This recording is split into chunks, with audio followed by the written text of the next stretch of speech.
Катерина Раецкая і Дзяніс Дудзінскі, і гэта тая самая раніца з Белсатам. Сёння ўжо 27 красавіка. Спадзяемся, што гэтая нядзеля будзе для вас вясёлай і абавязкова спакойнай. Тым больш, што сёння дзень 50% сустрэчы з дыназаўрам. Здаецца, я ўжо аднаго сустрэла. Ого, выкшталцонны гумарок ад Кацярыны Раецкай. А вось які яшчэ сустрэчы чакаюць вас у бліжэйшую гадзіну.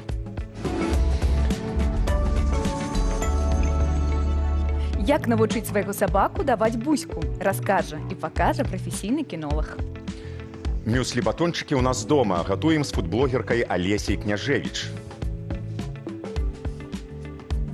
Аксесуары, якія былі ўласцівыя мужчынскаму традыцыйнаму строю цэнтральнай Беларусі канца 19-га, пачатку 20-га стагоддзя, пакажа Кацярына Ваданосава. Ядомы, ядкі ці ядучы. Разбірацца будзем разам з Віктарам Шукіловічам і мовай нанова.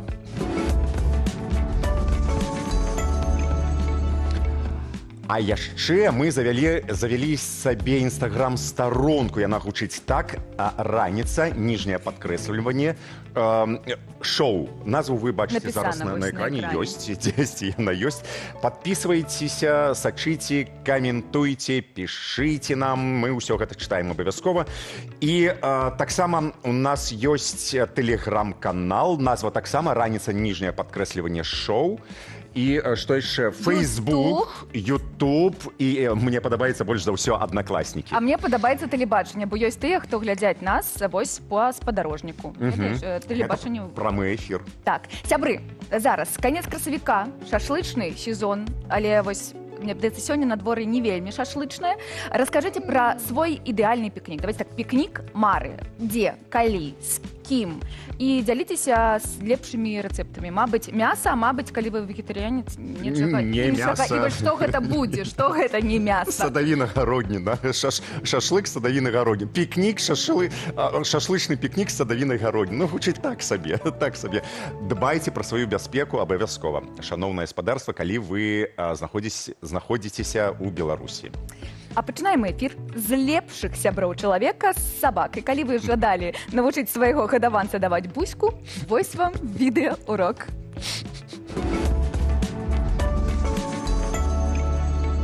Зюша, дай буську.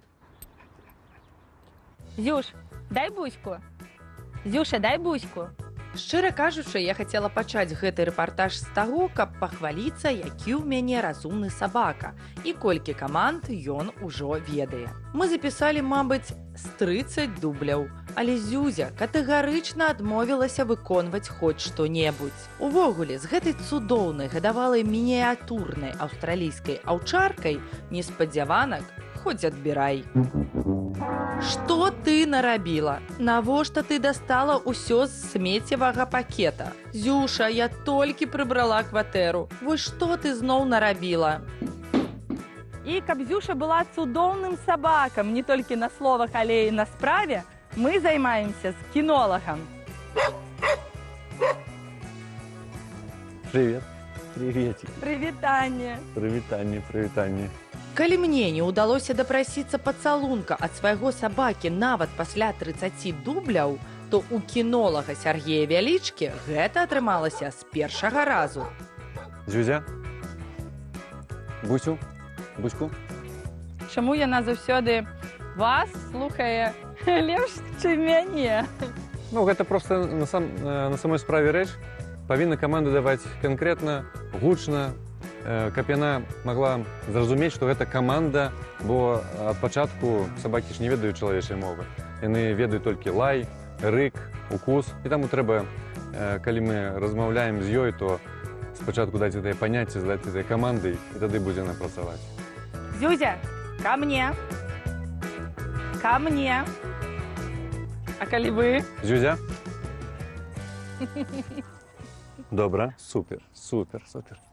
Кінолог тлумачыць, што моя памылка ў тым, што я прызвычаілася паўтараць адну і тую ж каманду для свайго сабакі шмат разоў. Таму ён і не рэагуе з першага. А яшчэ я часта складала рукі, калі не атрымлівала патрэбнага выніку. Зюзя запомніла, што выконваць мае загады наогул не абавязкова. Таму падчас трэніровак сабакі важна выразна і спакойна даваць каманду толькі аднойчы. Не забываць пра пачастункі і не пакідаць навучанне на паўдарозе. Я з дзяцінства займаўся сабакамі і быў захвочаны, калі мой тата прынёс дадому аўчарку, яму было 3 месяцы. Я адразу даў яму мянушку Джек, і мне заўсёды было цікава, як з яго зрабіць слухмянага сабаку. Каб выхаваць свайго сабаку, Сяргей пашоў вучыцца ў кіналагічны клуб. У дарослым узросце ён займаўся бізнесам, інвестыцыямі, працаваў у IT-сферы. Але захапленне сабакамі перамагло, і ён вярнуўся да сваёй улюбённай справы. Уладальнікі сабак пацвердзяць. Заняткі з кінолагам справа не танная. 2 гадзіны навучання ў Сяргея каштуюць $80. Але ён настолькі любіць сваю справу, што часта трэніруе маю Зюзю і іншых сабак бясплатна. Калі ты працуеш толькі за грошы, гэта нават не бізнес, бо бізнес павінен прыносіць карысць для жыцця чалавецтва. Калі гэта не так, ты тады не можаш выкладвацца на 110% ці больш. А калі ты працуеш для адносін, узаемаадносін чалавека і сабакі і сабакаў паміж сабою, тады гэта для цябе ў радасць. Мне дай Бусю. Целовашка.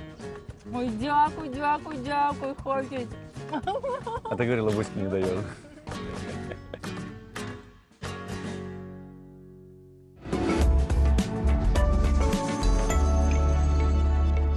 А вось літаральна праз гадзіну убачым працяг дрэсіроўкі ад нашага любімага кінолага Сяргея Велічкі.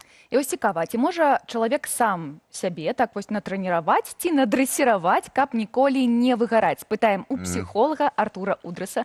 Добрай раніцы. Доброй раницы. Што такое наогул эмацыйнае выгаранне? Ну, это такое устойчивое состояние, которое может сопровождаться, собственно, там, усталостью, проблемами с аппетитом, со сном. Иногда люди так выгорают, что буквально чувствуют физиологические позывы рвоты, да, то есть вот только садятся за работу, например, и уже вот... Нават фізічнае адчуванне. Да, да. Ощущение пустоты такое тоже может быть, что вот все бессмысленно, я делаю какую-то бессмысленную работу, у меня нету мотивации, там себя заставить не могу и так далее. А як зразумець, што у цябе не проста дрэнны настрой, кепскі настрой, ці стомленасць, мабыць, а вось менавіта выгаранне, эмацыйнае выгаранне? Ну, я бы сказал... Ёсць званочки вось такие? Звоночки есть. Ну, во-первых, это такое... Ну, все-таки это системная какая-то штука, да, то есть это не просто, ой, у меня там сегодня в субботу плохое настроение, в воскресенье я отоспался, в понедельник вроде бы нормально. То есть выгорание — это уже такая история, которая длится какой-то промежуток времени. То есть если там... Як долго?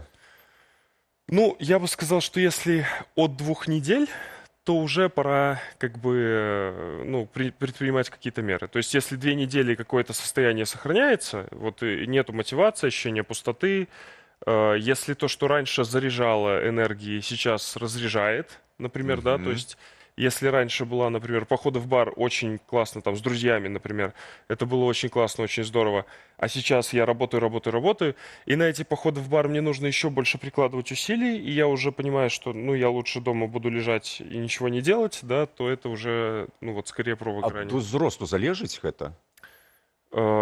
Вот хороший вопрос. Честно, я не слышал, чтобы это зависело от возраста. А якія групы рызыкі? Вось з кім найчасцей здараецца? Ну, я так разумею, што самае першае, хто прыходзіць у галаву, гэта працуючыя, шмат працуючыя людзі.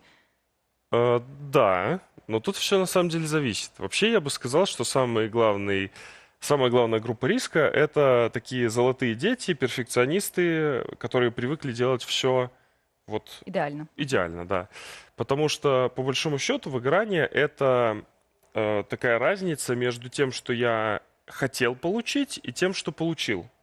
То есть я вкладываю какие-то силы, и я ожидаю что-то с этого получить. То бок эмацыйнае выгаранне — гэта не дэпрэсія. оно может перерасти в депрессию. То есть вот последняя стадия выгорания — это депрессия. Но, например, я делаю... И выгореть, на самом деле, можно практически в любом деле, даже если оно любимое. То есть я, например, выкладываю рилсы в Инстаграм, я надеюсь, что ко мне придет там 200 подписчиков, я сделал 20 рилсов, пришло 400, я очень рад, очень классно, да.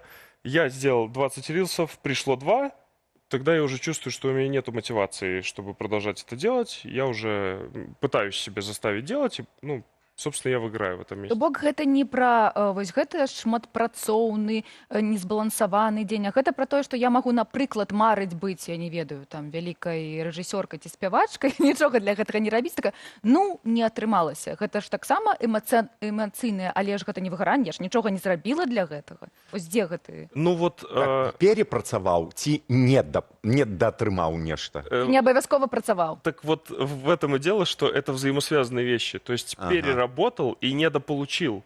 Можно перерабатывать и не выгорать, если ты получаешь то, ради чего ты это делаешь. То есть я, например, могу работать по 12 часов в день, но я получаю за это такие огромные деньги, что я так счастлив и вообще мотивирован продолжать это То делать. бок тады ўжо не будзе эмацыйнага выгарання. Тогда не будет. А можно, например, работать, ну, относительно немного, с этого вообще ничего не получать. То есть, например, я прихожу на работу, хотелось бы, чтобы там у меня были, не знаю, там коллеги хорошие, начальник не орал, да, а у меня коллеги плохие, начальник орет. И тогда я вроде бы сил много не вкладываю в работу, но все равно выиграю, потому что даже того минимума, который я бы хотел с этой работы получать, я не получаю.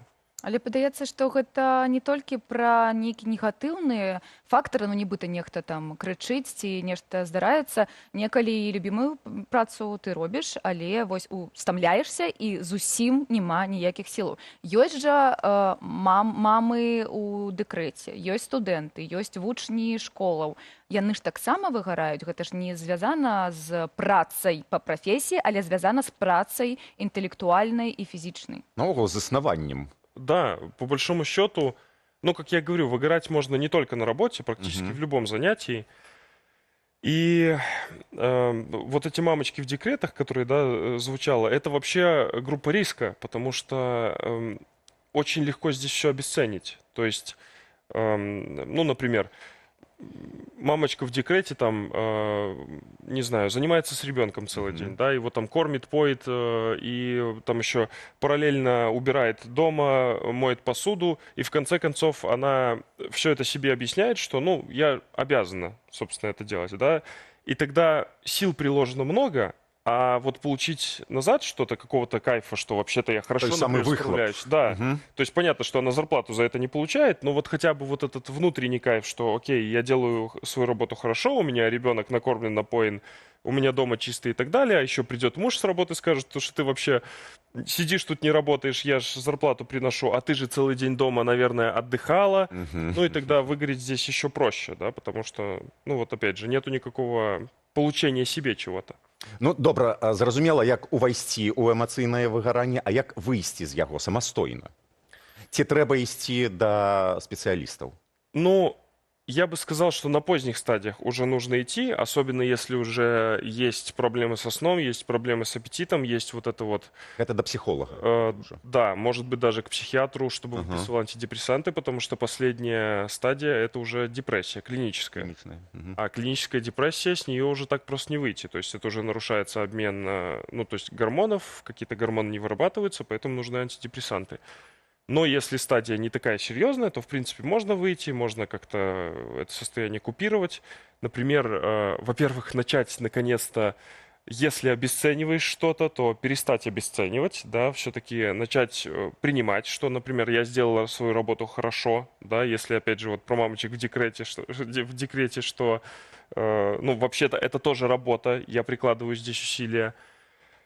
Во-вторых, разделить вообще работу и отдых, потому что, да. Что? Я не разумею, что вы кажете. Да.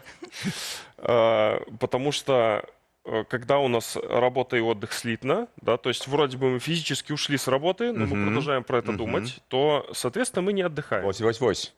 Я ведаю одну дзяўчынку, якая так робіць. Я зараз Она сейчас в этом помещении. 24 гадзіны у сотні. Вось адбываецца. тычыцца фрылансераў. Мне падаецца, вось гэта тыя, у каго няма гэтага балансу, бо праца і, ну, я не ведаю, ці гэта пра тое, што ты адпачываеш, заўсёды ўсё гэта разам. Ты гэты тэлефон, гэты ноутбук. Мне падаецца, вось фрылансеры, тыя, у якіх няма працоўных гадзін фіксаваных, яны больш за ўсіх. Вось прыклад. Катя, чаму ты дрэнна спала? А я ўсю ноч думала, круціла, вярціла гэта, думала, а заўтра ж эфір, а потым у нас яшчэ нешта, і вось я ўсё думаю. Ну, так нельга ж То бок, рабіць. вось, а што нельга рабіць, якія ёсць нельга ў гэтай справе? Калі ты разумееш, што ты выгарала ці выгараеш, што нельга рабіць?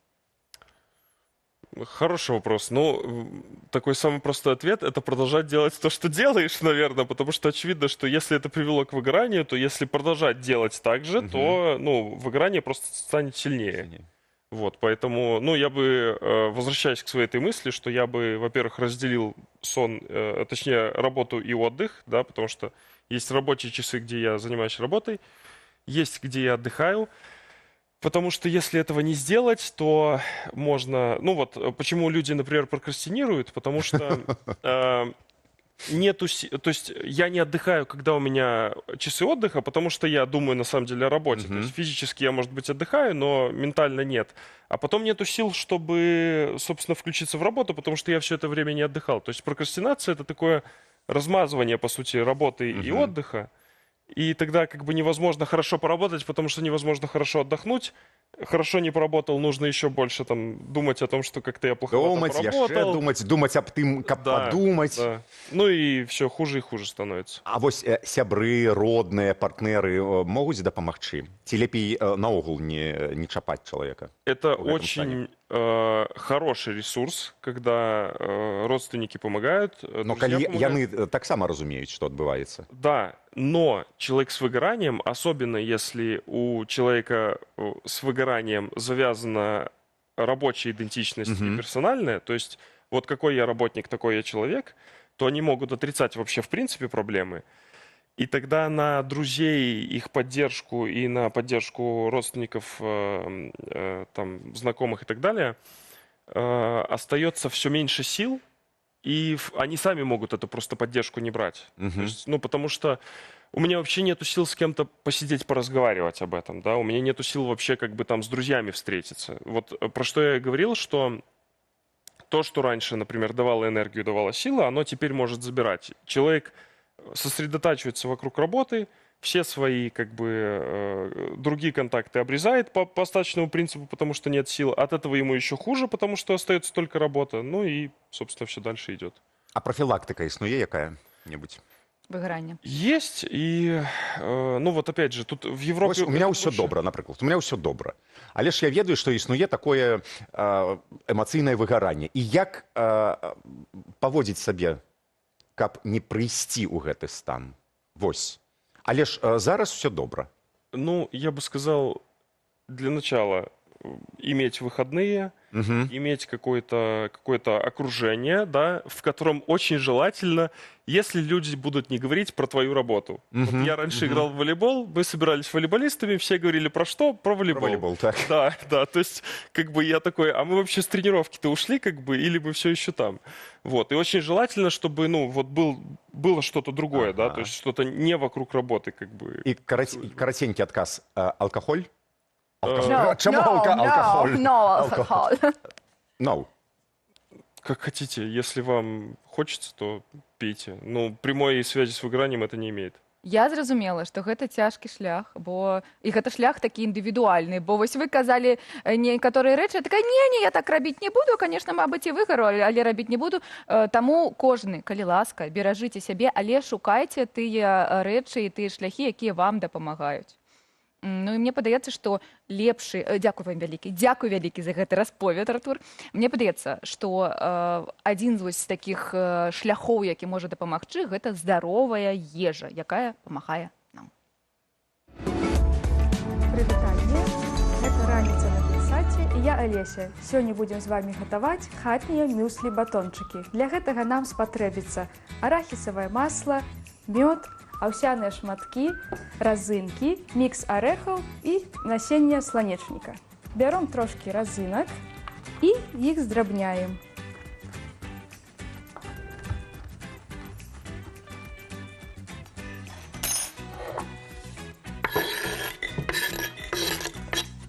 Так само берем микс орехов и так само здрабняем, як зробили уже з разинками.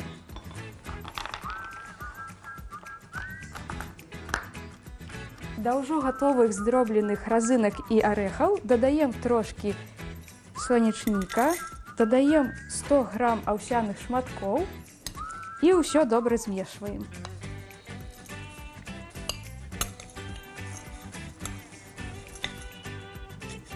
До готовой уже сухой массы додаем мед и арахисовое масло. И так само все добре-добре змешиваем.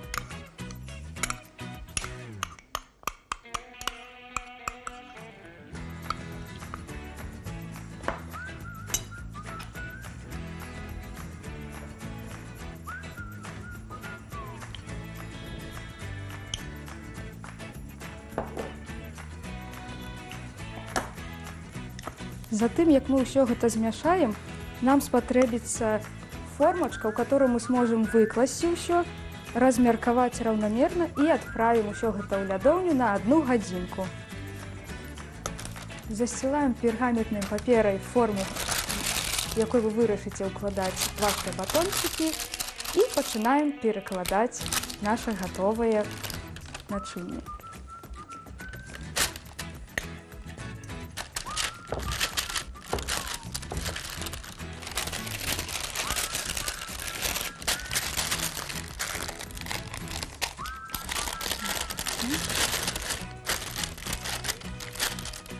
И отправляем уже готовые наши батончики на 1 гадзіну у лядоўню. Минула у нас гадзіна, и уже можно наразать наши батончики. Вось у нас атрымліваецца, паглядзіце, вось такие хрумские батончики, якія можно с собой брать, и яны не патрабуюць лядоўні нават. Чаму гэты перакус ідэальны? Хутка зрабіць, заўсёды под рукой и без шкодных добавок. І не здзіўляйцеся, што я выкарыстоўвала сухую, неперапрацаваную аўсянку.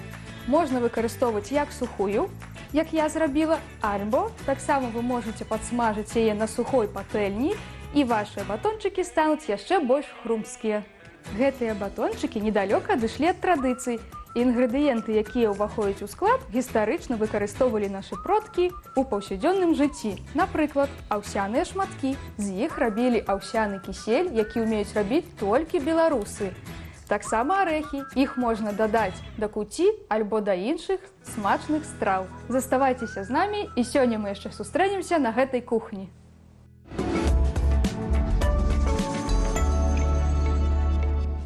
Праз гадзіну Алеся прыгатуе нам нешта больш традыцыйнае, не мюслі. Таму чакайце, калі ласка. А вось што змяшаў і узболтаў для нас сёння Андрэй? А цяпер, сябры, я ўзболтуваў навіны, тое, што пішуць нашы беларусы ў сацыяльных сетках, што абмяркоўваюць, што посцяць, і цяпер непасрэдна вам распавяду. Для пачатку мы перанесемся ў горадню, у гарадзенскі шпіталь. Там праходзіў дзень адносна спакойна, нічога не адбывалася, калі раптам, як вы тут бачыце на сваіх экранах, у прыёмнае аддзяленне ўскочыў узрушаны жаніх. Бо ягоная невеста экстрана трапіла ў бальніцу проста перад рэгістрацыяй шлюбу, проста ў гэты ж самы дзень. Але ці прычына гэта адмяняць вяселле? Вядома, што не. І вось дзякуючы вынаходлівасці жаніха, падтрымцы лекараў, супрацоўнікаў ЗАГСу, урачыстасць усё ж адбылася. Вяселле прайшло ў стацыянары, проста там от каля бальнічнай палаты. Гэта было хвалююча, кранальна і вельмі шчыра, як на мой капыл. Вось такія моманты застаюцца на сэрцы даволі доўга. Што скажаце? Ну, вось. Гэта вельмі міла. Нявеста трапіла ў шпіталь. Нявеста трапіла ў шпіталь, Бывае. і мужчына пайшоў папетляў у пытанні. У 20-м годзе былі выпадкі, калі не толькі ў шпіталь людзі трапілі, і пасля гэтага выходзілі і казалі, не, а Ажаніліся. шлюб будзе, і ўсё роўна будзе. Таму мне падаецца, што вось шлюб гэта такое, калі ты так чакаеш гэтага, што ну, дапамагаеце ўжо хлопцы. А што зрабіў ты для сваёй жонкі? Усё. Я гатовы на всё. Я палажыў каля яе ног увесь свет. Так. Увесь свет, зоркі нават, узяў так зоркі і на табе зоркі. Соніка, добра, Соніка, ну і месяц так. Калі я казала, дапамагайце, я не пра А мой адзін хлусню сябра, казала. калі выйшаў з ІВС за Крэсціна, ён калечка такое з хлеба зрабіў. Таксама прыгожа. Давайте застанемся тады ў Менску і перайдзем да наступнай навіны. У Асмолаўцы, это такі раён у Менску, вельмі файны, прыемны, душэўны. Менчукі цяпер усё часцей глядзяць пад ногі. А чаму? А таму, што там на ходніках з'явілася нешта цікавае. Мясцовы жыхар Павел пабачыў дзіркі ў ходніках, якія вы бачыце на сваіх экранах, памеравых, і творча іх збіраўся залатаць, схаваўшы там цёплае пасланне. Ідэю ён узяў у інсталяцыях іншых гарадоў. Павел кажа, што каб стварыць вось гэты элемент тратуарнай вось гэтай плітачкі, яму спатрэбілася 2 сотняў, і цяпер у тыктоку адмяркоўваюць, ці атрымае ён штраф вось за такое самавольнае добраўпарадкаванне. А сам Паша кажа, што хацеў зрабіць проста горад трошкі прыемнейшым. А напісана там цудоўнага дня і добрай рэчаіснасці. Ну які штраф, ну як так? Гэта вельмі прыгожа. Это беспрэчна, безумоўна. Больш за тое асмалоўка, моя любімая асмалоўка. Падавалася, куды там яшчэ мілаты дадаць, а от А знайшоў вось чалавечак. ёсць варыянт. Дзякуй табе вялікі. Напішыце нам, хто з Менску, ці падабаецца вам асмалоўка, ці падабаецца вам наш цэнтр мінскі. Дзякуй вам, хлопцы. Я так, дайце я гэта зраблю. Мне падаецца ў каментарах, якія яны. Мяу. Дзякуй вялікі табе. Я не ведаю, чаму такі настрой. Хвілін яшчэ. А зараз, шаноўныя сябры, вяртаемся ў прошлы час разам з Кацярынай Ваданосавай. Нават самы бедны мужик не ставіўся абыякава да свайго строю, да свайго касцюму. У сялян існавала сваё традыцыйнае разуменне моды, але прыхільнікамі новаўвядзенняў часцей за ўсё была моладзь, якая ехала ў гарады, а потым вярталася назад і прывозіла новыя павевы. Менавіта такім модным павевам стала камізэлька, якая была запазычаная з мяшчанскага гарадскога строю. А дапаўнялася яна хусткай-каляшыйкай. Прычым этнограф Запольскі пісаў пра тое, што такую хустку насілі і ўзімку, і ўлетку, і з'явіцца без яе на людзях было чымсьці непрыстойным. А якія яшчэ аксесуары існавалі ў мужчынскім строі? Насамрэч, іх не так мала, як можа падацца.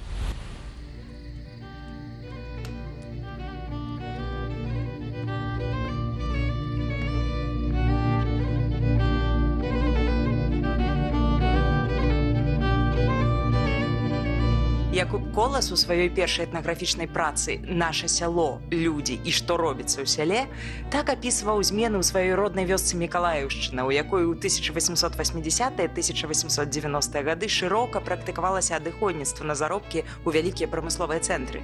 У будны дзень, у рабочы час яны носяць кужэльную кашулю і зрэбныя порткі.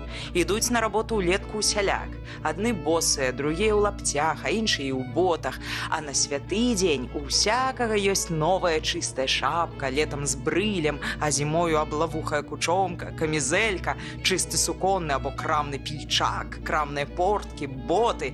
А маладыя хлопцы ходзяць яшчэ часцей. Іншы так убярэцца ў святы дзень, што ўсё роўна як паніч. Порткі драпавыя на выпуск, пільчак харошы, шапка з шырокім верхам, а возьме ў рукі парасон, ды яшчэ як начэпіць загарак.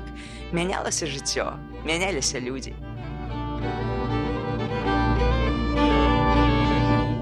У 16 стагоддзі насельніцтва Вялікага княства Літоўскага хутка прызвычаілася да курэння тытуню. У той час, як у маскоўскай дзяржаве ўжыванне тытуню было строга забаронена ажно да Петра I.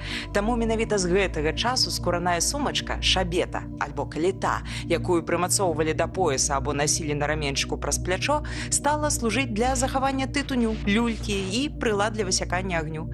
Дарэчы, курэнне было прывілей толькі сямейных дарослых мужчын. Нежанатым хлопцам, пакуль яны не заводзілі самастойнай гаспадаркі, бацькі курыць строга забранялі. Нашэнне каліты мужчынамі сталага веку было ледзьве не абавязковым. У ёй быў крэмень, крэсіва, губка, гэта бярозавы грыб, правараны ў шчолак у вадзе з попелам, а таксама люлька, тытунь, а калі ездзілі на кірмаш, то і грошы. Крэмень, крэсіва і губка былі патрэбныя для здабывання агню, бо да пачатку 20 стагоддзя запалкі сяляне амаль не ўжывалі. А ў нашыя часы, пры адсутнасці ў традыцыйным строі кішэняў, шабета таксама таксама можа адыгрываць вельмі важную ролю. У ёй можна захоўваць, напрыклад, мабільны тэлефон. А крэсіва і крэмень выкарыстоўваць хіба для таго, каб эфектна дэманстраваць рэдкі зараз навык высякання агню так, як рабілі гэта 100 гадоў таму.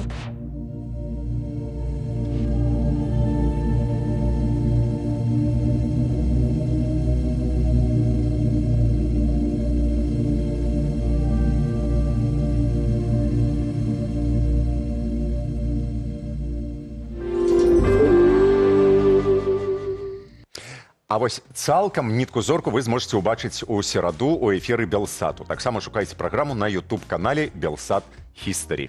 Ад гісторыі мужчынскага строю да гістарычнай падзеі. Амерыканская акадэмія кінематаграфічных мастацтваў апублікавала новыя правілы, згодна з якімі члены акадэміі, што вызначаюць уладальнікаў Оскара, абавязкова павінны глядзець кожны намінаваны фільм. Усе фільмы. Да 25-го года, як кажуць, гэтае патрабаванне было не абавязковым. Яны не глядзелі, яны такі, я не чытаў, але Але ж Оскар гэтаму хлопцу. А чаму? А што ён зняў? Ай, не ведаю, я не глядзеў. Дай яму Оскар. Ды Капрыа, Леонардо, трымай Оскар. А вось чым яшчэ здзіўляе нас свет і не толькі ў наступным сюжэце.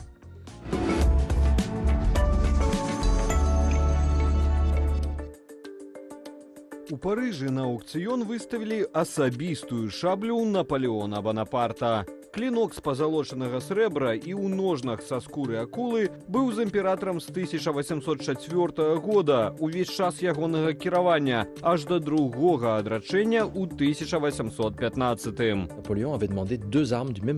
Наполеон замовіў дзве такія аднолькавыя шаблі, а ў 1815 годзе з тых дзвюх, якія ён захоўваў пры сабе ўвесь час кіравання імперыяй, адну аддаў расійскаму генералу, які ўратаваў яму жыццё падчас ягонага першага адрачэння, а другую маршалу Эмануэлю де Грушы, які дапамог Наполеону адбіць контрнаступ падчас высадкі ў затоцы Хуан. Менавіта нашчадкі апошняга маршала Наполеонаўскай імперыі і захоўвалі ўсе гэтыя гады шаблю Бонапарта і цяпер аддалі яе ў адзін з аўкцыйных дамоў. Атрымаць магчымасць адчуць сябе трошачкі Наполеонам новы ўладальнік шаблі зможа прыкладна за 1 000 000 еўраў.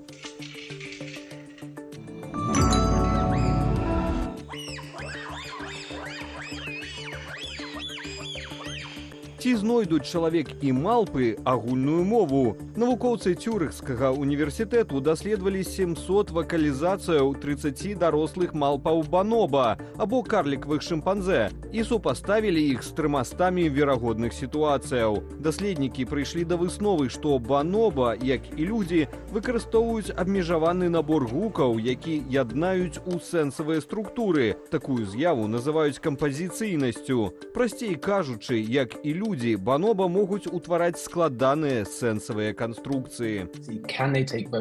Мы шукалі, ці могуць яны аб'ядноўваць вакалізацыі ў большыя камбінацыі з двух выклікаў, скажам, міні-выразы або міні-сказы, а потым з дапамогаю складаных вылічальных падыходаў з навукі пра мову спраўджвалі, у якой ступені значэнне гэтых камбінацый патэнцыйна звязанае са значэннем частак, як у чалавечай мове, у выпадку з сінтаксісам. Гэта сапраўды пацвярджае, што сінтаксічная здольнасць людзей, якая, як мы ведаем, важная для чалавечай мовы, эвалюцыйна больш старажытная і каранямі сягае нашых агульных з баноба продкаў.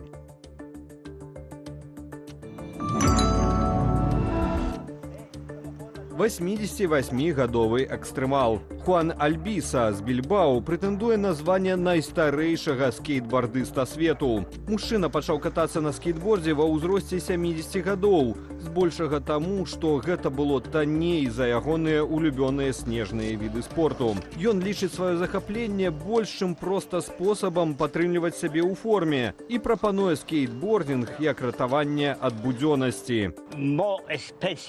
На снезе даражэй, таму я знайшоў іншы від спорту, падобны да сноўборду, скейт. Гэта не толькі падтрымлівае вас у форме, але і знішчае руціну. Гэта змена дзейнасці, якая дае вам смак сапраўднага жыцця і адпачынку. Сваім аднагодкам Хуан Альбіса раіць далучацца да экстрэмальных забаваў, але рабіць крокі ў спорце паступова і не намагацца з першага ж разу уцерці нос моладзі.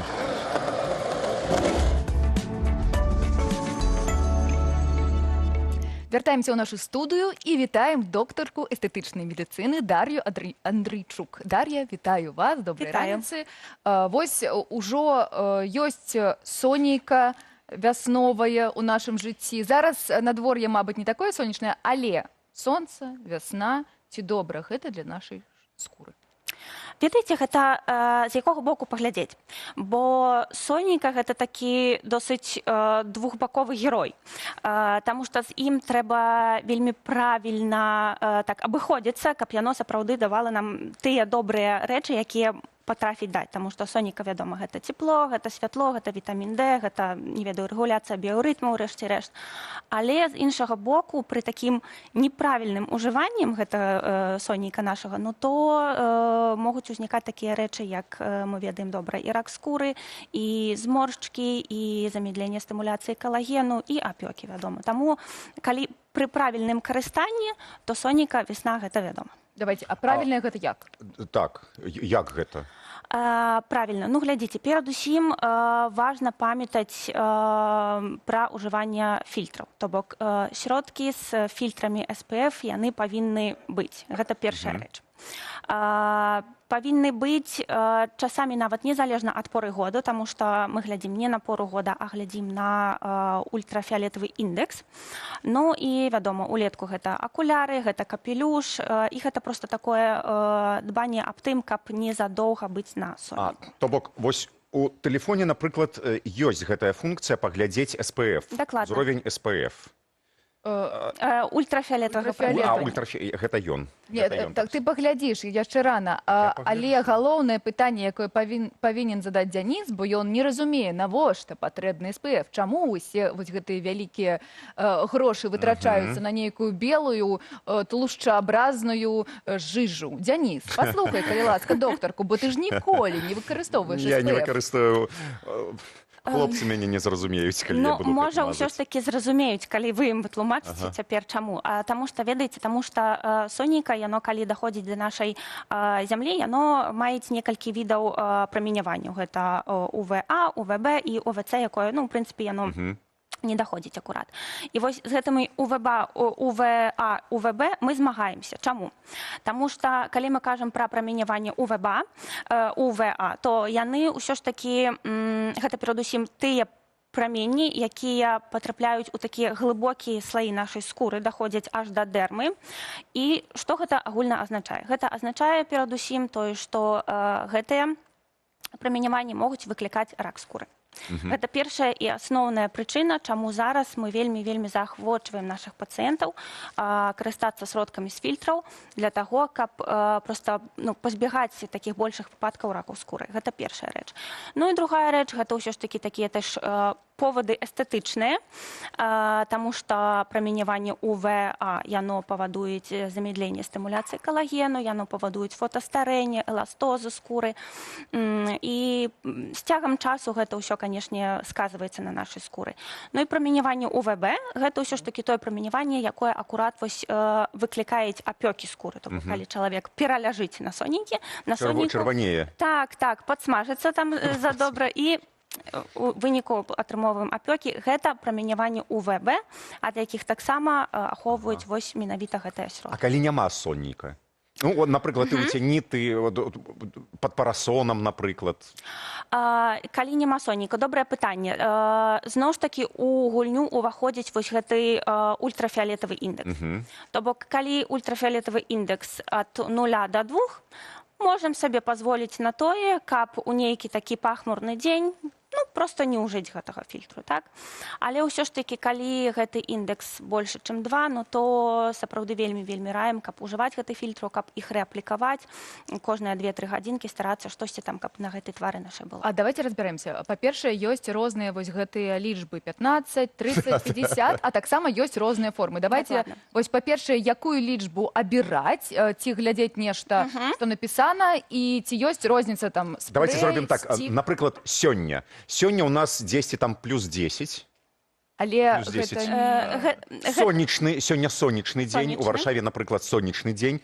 Што рабіць? Што рабіць адразу? Мы прачынаемся, умываем наш твар і накладаем крэм з фільтрам за 20-30 минут перад тым, як выходзім на вуліцу. Кожны дзень?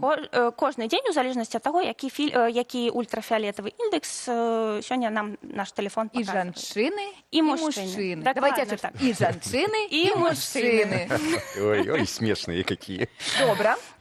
Вось. Гэта першая рэч. Другая рэч, добра, калі б у нашай там торбе, у аўце, не ведаю, на працы былі б нейкія такія дадатковыя баначкі з такім сродкам, які можна накласці так на працягу дня, то бок рэаплікаваць гэты фільтр. Гэта можа быць, вось акурат Кацярына, гэта можа быць аэразоль, спрэй, гэта можа быць пудра, гэта можа быць стік, то бок тое, што у залежнасці ад вашых патрэбаў можна на працягу дня сабе рэаплікаваць, там, не ведаю, ці жанчына мае на сабе макіяж, ну, то можна вось акурат выбраць спрэй, альбо пудру, калі не, ну, то ж там, то ўвогуле, што фантазія дазволіць. То бок мы абіраем форму, яе, там, нібыта, што камфортна, што больш падабаецца, ці ёсць, калі я іду да мора, то гэта адно, а калі я іду на працу і нанесла макіяж, то гэта інше. Вось якую абіраць форму? Крыху ўсё, што вы сказалі, мае месца быць. Таму што перадусім фільтр, ён павінен быць такі, каб вам было выгодна і добра ім карыстацца. То бок найлепшы сродак будзе такі, якім вы проста-напроста карыстаецеся. Гэта першае правіла. А другое правило, конечно ж, пазней мы сабе там добираем адпаведна для свайго ладу жыцця. Ці мы носім на кожны дзень макіяж, ці мы не носім на кожны дзень макіяж. Калі гэта ўсё ж такі асоба на адпачынку на моры, то, вядома, гэта будзе штосьці мацнейшае, гэта будуць уже такія больш густыя крэмы з такім высокім фільтрам досыць. Вось. А што тычыцца, вось акурат вы добра спыталіся пра вот гэтыя лічбы, SPF 15, 30 і 50. 50, напрыклад. Дакладна. Гэта працэнт аховы. Гэта працэнт аховы ад таго, ад прамянявання УВБ. Гэта працэнт аховы ад прамянявання УВБ, і яго сабе дабіраем таксама у залежнасці ад патрэбаў і ад фотатыпа скуры. То бок асобы з такім больш белым, больш нардычным еўрапейскім фотатыпам, ім усё ж такі лепш выбіраць 50-30, у залежнасці таксама ад поры году, проста-напроста. А асобы такія больш смуглыя, ну, то 15-30 гэта вось іхная гісторыя. Конкретно кажучы, для мяне, напрыклад, 15-30 дастаткова будзе. Я бы сказала, што 30 можна ў вашым выпадку ўжываць смела. Я тобі покажу. Дакладна так. 30 смела можна ўжываць, але летам вядома, што там, калі на сонейка, пляжы і так далей, ну то 50. А вось як па дзетках, бо яны ж актыўныя, вось на сонейкі заўсёды іх не схапіць, і якія ім можна SPF выкарыстоўваць, і ці можа быць вось гэты спрэй на ўсю сям'ю, напрыклад? Дагнаў і... Слухайце, ну, у тэорыі можа быць. У тэорыі так, але не ўсё так як бы калярова ў жыцці, як можа быць у тэорыі, таму што ва ўсёй сям'і можа быць адна бутэлька з фільтрам, пры тым, што ніводзін чалавек з гэтай сям'і не мае нейкіх там сваіх асаблівасцей. Напрыклад, не ведаю, занадта тлустую скуру, занадта рэактыўную скуру, алергічную. І вось уже калі хтосьці ў сям'і маюць вось нейкія там свае асаблівасці са скурай, якая, ну, ёсць такая бардзей, ёсць больш так штосьці вымагаюць ад уладальніка гэтай скуры, ну то тады да, тады ўжо можна ўсё ж такі штосьці асобна купіць. А трэба заўважаць, што напісана, напрыклад, тут sensitive skin. Да, вось гэта акурат менавіта аб тым, аб чым зараз казала, што ўсё ж такі, калі нейкая там уражлівая скура, калі яна там рэагуюць на нейкія такія невядомыя складнікі, ну то лепш выбіраць больш далікатныя прадукты, вось акурат дэдыкаваныя для sensitive skin, альбо калі гэта тлустая скура, ну то таксама трэба улічваць ейныя патрэбы. То бок зараз, сапраўды, мы маем столькі ўсяго на рынку, каб штосьці дабраць да сябе, што, ну, сорамна не ўжываць гэтых фільтраў. А давайте нагадаем зараз усім, бо мне падаецца, мы засталіся ў 2006, некаторыя з нас, якія бачаць, што яны мулаткі, што саляры і такі адкрытая сонейка, на якім ты заўсёды такая становішся краснаватая. Мне падаецца, што гэта ўжо, па-першае, не модна, бо гэта нездарова, і і гэта занадта. Давайте, вось, каб доктарка нам сказала. Да, дакладна. Тут ўсё падтрымоўваю вамі сказанае, таму што, па-першае, ўсё ж такі, калі мы кажам пра такую моду, но то мода ад такога насычанага чорнага загару, яна ўсё ж такі, даўно прайшла. Гэта першая рэч. А па-другое, мне падаецца, што она вось прайшла менавіта таму, што не проста вось усе вырашылі, што гэта непрыгожа, а таму, што ўсе больш пачалі разбірацца ў гэтай тэме паяўлення раку скуры, такога хуткага старэння скуры, эластозы. І ўсё ж такі вось паступова людзі сталі больш проста свядома ставіцца да таго, як яны выглядаюць, разам з тым улічваючы вось здароўе сваё. А трэба заўважаць, які кошт. Залежыць ад кошт. Самы дарагі взяў, калі што. Што гэта? Я нічога не ўзяў. Гэта нешта... Самы, закруці і паставь. Катя ведаецца. Так. Нет. Ведаеце, слухайце, пра кошты. Калі мы глядзім і на паліцы стаіць, не ведаю, там нейкі сродак за 150 еўра, скажам, і за 10 еўра, напрыклад, то варта сабе задаць пытанне, адкуль гэты кошт? А адказам на гэтае пытанне можа быць проста-напроста склад гэтага прадукта. Ці то будзе склад прадукту за 150 еўра, ці за 10 еўра. І даючы сабе адказ на гэтае пытанне, ці гэты кошт сфарміраваны толькі выключна маркетингам, ці гэта такі круты склад, што проста там кожны складнік такі сапраўды будзе дзейнічаць, і гэта будзе такі проста рабочая лашадка ў вашым даглядзе, то тады, калі чалавек можа сабе пазволіць, то варта заінвеставаць. Я так разумею, што вось гэты такі больш цікавы, гэта тыя, які яшчэ даглядваюць. Бо у мяне вось ёсць такі SPF, які Дзянісу я не даю, бо ён вельмі шмат каштуе, але ён таксама і для твара дагляд, ён таксама замяняе ўсё астатняе, нічога больш не трэба, толькі ён, і ён працуе на ўсё. Вось гэта каштуе больш? Ці, мабыць, каштуе, калі там нейкае імя італьянскага дызайнеру напісана? Вось, дакладна так. Тут варта сабе проста разабрацца, чаму вось менавіта столькі каштуюць. Бо часамі я сапраўды вельмі шмат прадуктаў бачу зараз на паліцах у крамах, у драгерях, якія каштуюць там каля 1000 злотых, слухайце, а ў складзе проста пустата. Там нічога няма, щоб працавала, щоб вам давала якую-кольвічы карысць. І шмат таксама крэмаў бачу у такіх больш бюджэтных драгерах, дзе сапраўды можна выбраць крэм SPF за 20-25 злотых, але дзе сапраўды добры і працоўны склад, але прытым проста-напроста гэты бренд нема свайго такога бренду раскручанага, і таму адтуль бярэцца кошт. То бок пытанне, ці гэта кошт, там, не ведаю, 1000 злотых, скажем, гэта бренд, гэта кошт бренда, ці гэта сапраўды... Так, таму гэта просто трэба... Дзякуй, Дар'я, нават мне зразумела ўсё. Ты будзеш выкарыстоўваць? Кажы, абяцаю, сёння же пачынаю выкарыстоўваць бум-бум-бум. Усё будзе. Дзякуй вялікі, падпісвайцеся на доктара Дар'ю, а мы працягваем развіваць свядомасць разам цяпер і ў галіне мовазнаўства.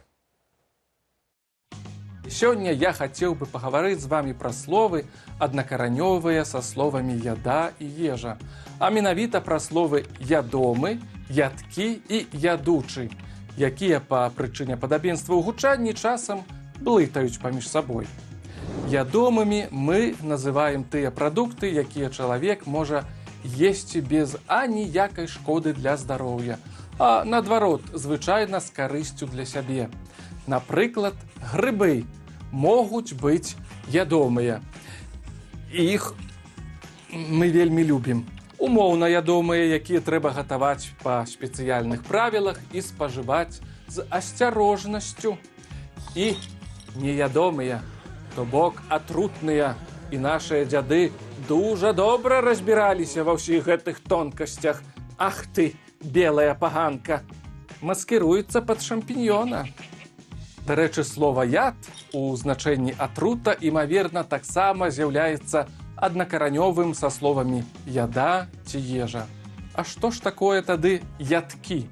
Звярніце ўвагу на тое, што націск у ім падае на другі склад. А ядкім мы называем не проста прыдатныя для спажывання прадукты, а звычайна менавіта тыя, што мы яму ахвотна, са смакам. Скажам: «Мамуся, якая ў цябе сёння ядкая салата атрымалася. Смаката. Словам жа ядучы часам могуць замяняць літаратурнае слово едкі, то бок той, што, напрыклад, раз'ядае скуру, выклікае фізічнае раздражненне. Сродак для мыцця дываноў быў дужа ядучы. Звярніце ўвагу на тое, што дзеепрыметнік ядучы ужываецца у гутарковым маўленні і не ўласціва літаратурнай мове. Да прыкладу, нельга сказаць «ядучая дзяўчына пазірае на нас». Лепш сказаць «дзяўчына, якая есць, пазірае на нас». Таму раім пазбягаць ужывання гэтага слова і лепш выкарыстоўваць сінонім едкі. Едкі сродак, едкае, а не ядучае рэчыва. Сябры, часам бывае цяжка, але стараймася, намагаймася, і вынік праявіць сябе праз некаторы час. Ну і нарэшце можна паесці. Так, што ж такое? Вось.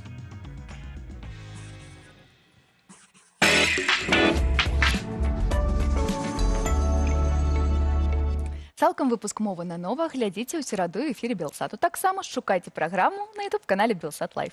А вось тым часам у шорт-ліст прэміі Prix Voltaire 2025 увайшлі два беларускія выдаўцы.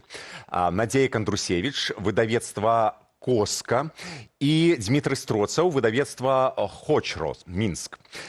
Летась у шорт-лісце быў, нагадваю, выдавец Андрэй Янушкевіч. Прэмію, заснаваную міжнароднай асацыяцыяй выдаўцоў, уручаюць за свабоду публікацый.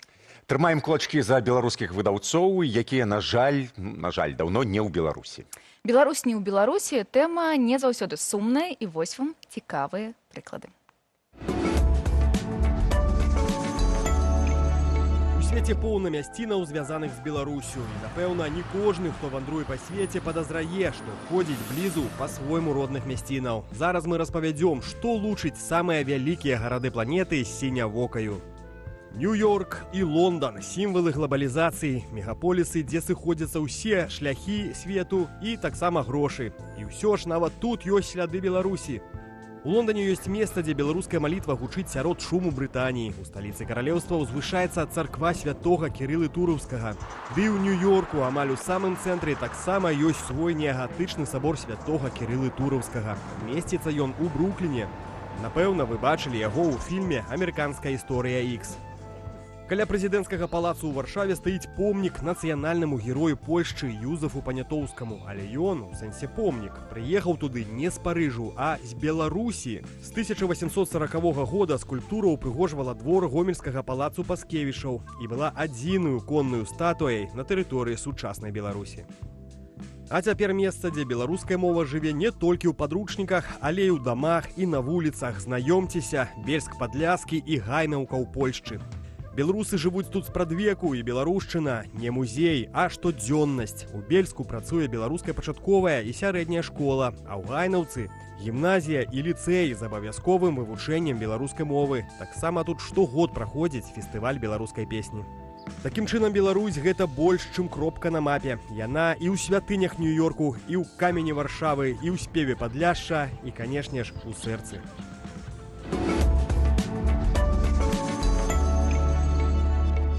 А зараз пачытаем вашыя каментары. Калі апошні раз ты еў сыркі з пандай? З пандай менавіта. Ну, не еў не з пандай, а з выявай панды. Пандачкі, да, беларускія. Можа быць, пару месяцаў таму. Абавязкова, калі хтосьці прыязджае ў госці, абавязкова я прашу... Зефір, яшчэ зефір, квас? Не зефір, не квас, заўсёды прашу семачкі. Тут няма такой культуры, як смажаныя семачкі. Ну, але все-таки. І яшчэ... Шампунь для каранёў ад Беліта Віты. Амаль, чорны рыцарь, неважна. Я зразумела, я гэта зразумела. Ведаеце, што такое чорны рыцар, так? Пагугліце. Кляночка. Што пішуць? А што пішуць нам, што мы запыталі? Пра... Шашлык. Так вось і піша нам, дарагі наш чытач Вожык-патрыёт. Найлепшы шашлык прыгатаваны на беразе ракі. Так. У кампаніі сяброў. А найлепшы рэцэпт бараніна ці кураціна, цыбуля, соль, перац і добра замарынаваць. Мой рэцэпт. Гэта мой рэцэпт. Ніякіх соусаў, ніякіх там воцатаў, нічога. цибуля, соль и все. Ну еще один компонент можно додать добрая компания. Чорний рис. Ні. Два компонента, два. Да. И все это вот так вот потрясти и некалькі гадзін. Катя, пакуль ты тут, пишуть нам, Катя просто неверагодна сёння выглядае. А Дзяніс на ўзроўні. Ну, таксама нормальная адзнака. Дякую. Так, і вось, на ўздагон нашай шановнай госці, якая распавядала нам пра тое, як спраўляцца з сонцам, ці карыстаецца Дзяніс крэмам з SPF, калі побач Кацярына. Яна ж як сонейка. Якая холостя, боже мой, ну так приятно, Ну, это божик патриот, мы его найдем, коли там. Приятно, ну, дякую. Вось, так само, не ведаю, кому з вас тут вось такое поведомление, колер шкарпеток Денису поменяйте. Денис, что не так со шкарпетками? Блакитненькие. Ну, а ён казаў перад эфірам, я кажу, змяні шкарпэткі. Ён кажа, ніхто не бачыць маіх ног. Вось цяпер, вось калі ласка, вы яму даказваеце, што мы гэта ж адзіны колер. Ну, паглядзі, гэта зялёны, а гэта бірузовы, а гэта блакітны. Гэта які колер? Жоўты. Гэта масла, батэр. Учора стылістка наша казала. Гэта які колер? Так, хлопцы, калі ласачка. Гэта фіолет. Калі ласачка, не трэба гэтага ўсяго ў жывым эфіры. Мы ўсё ж такі ў раніцы на Белсаце. Трэба сябе трымаць неяк. Гэта ж зялёны. Так, ёсць яшчэ нешта? Ці пойдзеш? Апошняе, скардзяць нашыя чытачы, што халодна ў Беларусі вельмі. Таму яны вось у гэтых цёплых... Цяжка вылазіць камусьці там з-пад коўдры, але што мы можам сказаць? Але ідзі, пішыце Андрюшу. Цяпло мусіць быць дзесьці там. У наших сэрцах. Ну, а мы прапануем, калі вам холодна, гатуйце каву, гатуйце гарбатку і сустракаемся праз некалькі хвілін.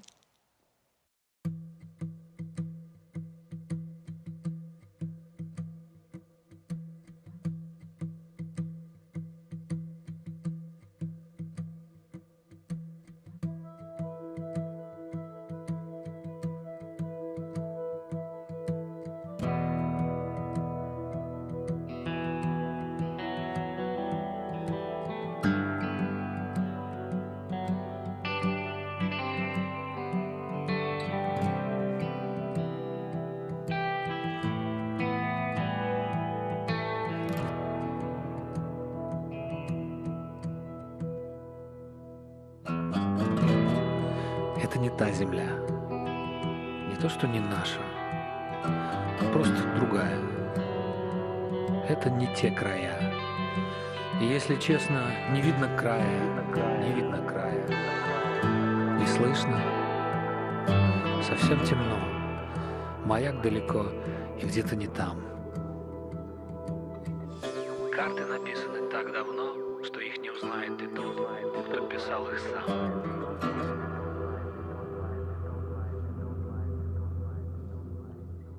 Земля, вода, огонь и воздух ветров. Тот, кто готов, тот не готов совсем. Земля, вода, огонь и воздух ветров. Тот, кто готов, тот, кто готов, тот не готов совсем.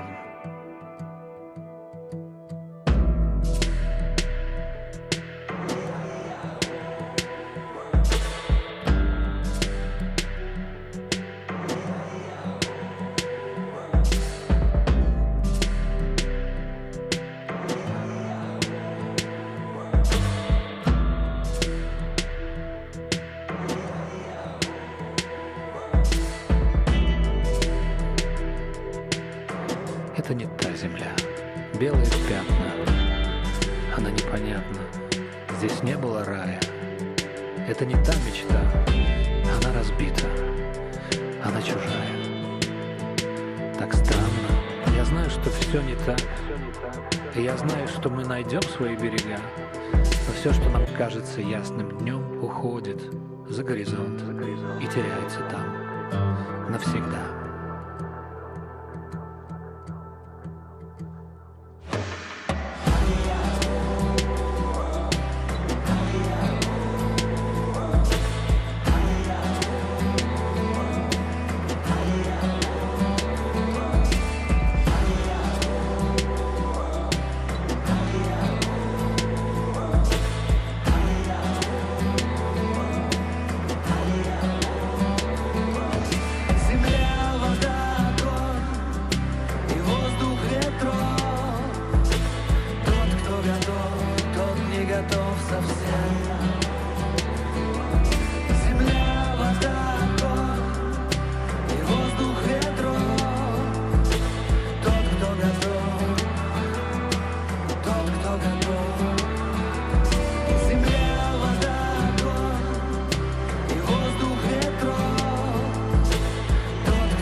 Вітаем спадарства 27 красавіка. З вами сустракаюць Кацярына Раецкая і Дзяніс Дудзінскі. Гэта раніца з Белсатам. Верым, што раніца за вашымі вокнамі ўжо сонечная, а не такая холодная, але пакуль пішаце, што холодная.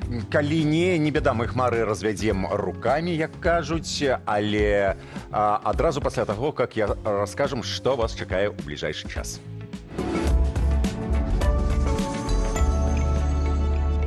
Баявыя коржыкі. Трэніроўку коргі-клуба наведала наша здымачная група. Сняданне па-беларуску. Фудблогерка Алеся Княжевіч прыгатуе традыцыйныя ладкі на новы лад. Зайчыкі?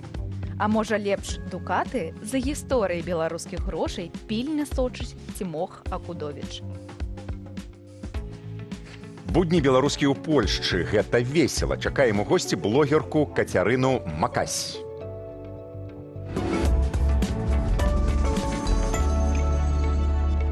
Між іншым, у нас таксама ёсць так званы блог, наша інстаграм-старонка «Раніца шоу». Вось, калі ласка, маленькі, але ж на ёсць. чырвоным не магу папасть, но вы зразумелі, вось, вось.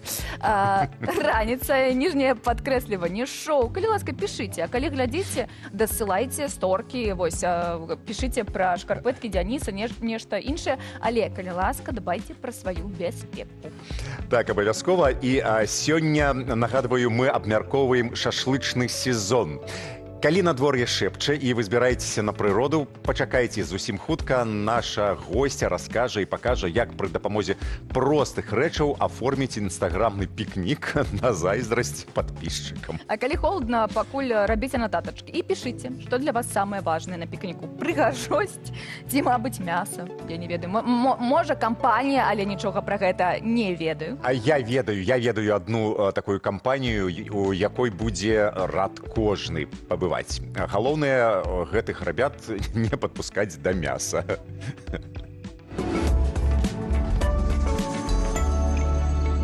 Идем? Оп. Хорошо. Молодцы. Знаёмцеся, гэта Шэлдан, Грызлі і Сіріус. Некалькі разоў на месяц гэтыя хлопцы сустракаюцца ў коргі-клубе, дзе займаюцца з дасведчаным кінолагам Сергеем Вялічкай. Зараз яны павінны зразумець, што кіраванне за мной. Я ім не даю ніякіх каманд, як вы заўважылі.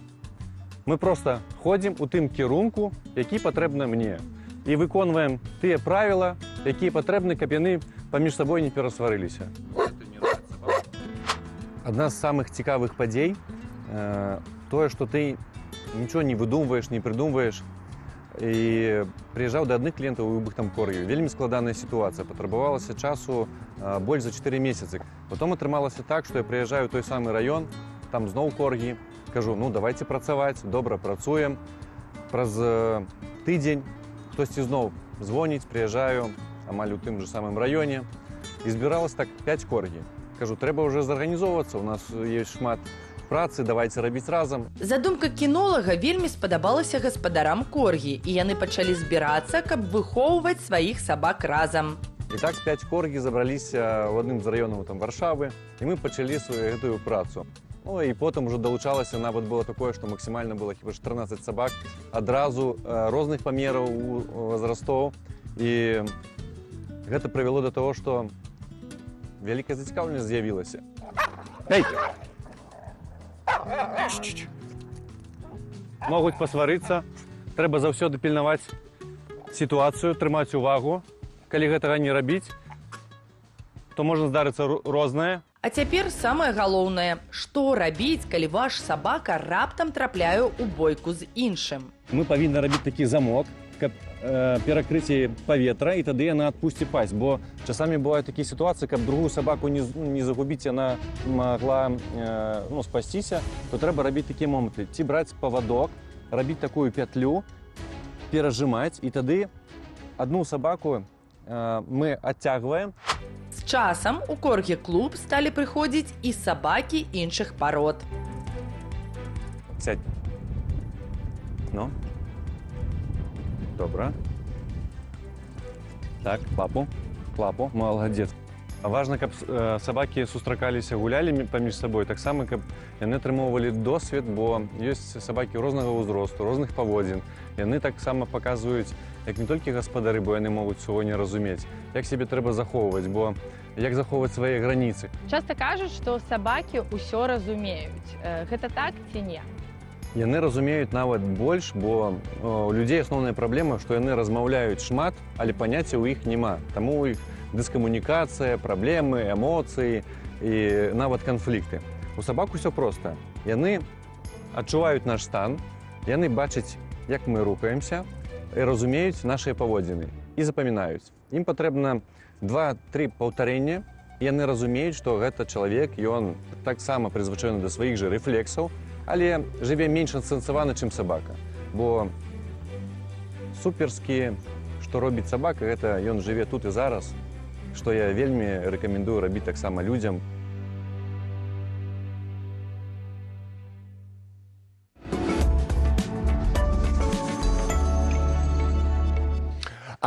Як кажуць, жывем тут і зараз. Захацелі пікнік падчас працы, атрымалі яго. Арганізуе нам яго сёння журналістка, дызайнерка і экспертка ў эстэтыцы Святлана Шырвель. Не з пустымі рукамі. Дякуй, Света, дякуй вялікі. Што гэта? Навошта? Нічому навошта, мне падабаецца адразу. А вы ведаеце, што па-французску пікнік – гэта трошки чагосьці пакляваць. Я на вайне нем гэта зраблю. І я да вас прыйшла з падарункам. Глядзіце, што тут птушачкі. Гэта шопер. Гэта напамін пра то, што трэба трошки пакляваць. Я з задавальненнем. Трымайце. Глядзіце. Света, шашлычны сезон пачаўся, як прыемна. І хочацца не толькі мяса, дыскампаній, але і зрабіць прыгожыя фота. Вось я, напрыклад, заўсёды сваім сяброўкам кажу, я пачынаю есці, як вы бачыце. Яны мне, павда, пачакай, яшчэ вось гэтая сервіроўка. Як зрабіць прикольны, стыльны, прыгожы інстаграмны пікнік? Па-першае, пачынаем з колеру. Выбіраем колер. Самы выгадны – гэта сіні. Ён нават называецца каралеўскі сіні, таму што ён пасуе заўсёды да любога мерапрыемства. І вось у нас сёння сіні. Гэта вось каралеўскі сіні. Не, это не каралеўскі, это звычайны сіні, але проста, так называюць, што каралеўскі сіні, ён прыкладна вось такі, як тут рысачкі у нас. І што важна для пікніка, для прыгожага пікніка, эстэтычнага? Вось Катя правильно робіць. Я разумею, што патрэбна для пікніка. Шкло, канешне, шкло. Шкляны посуд. Да, тады яно будзе эстэтычна выглядаць. Ніякага пластыка. Так, пластык можна, калі ён такі ажурны, калі ён бачыш, для хлебушка, такія кошыкі, яно прыгожа выглядае. Але, глядзі, шкло у нас спецыяльнае, тоўстае і на маленькай ножцы. Гэта звычайна для пікнікоў. Вось такія бакалы. І каб зручна. Так. І каб зручна было, трэба такія вось кошачкі, каб трывала стаяла.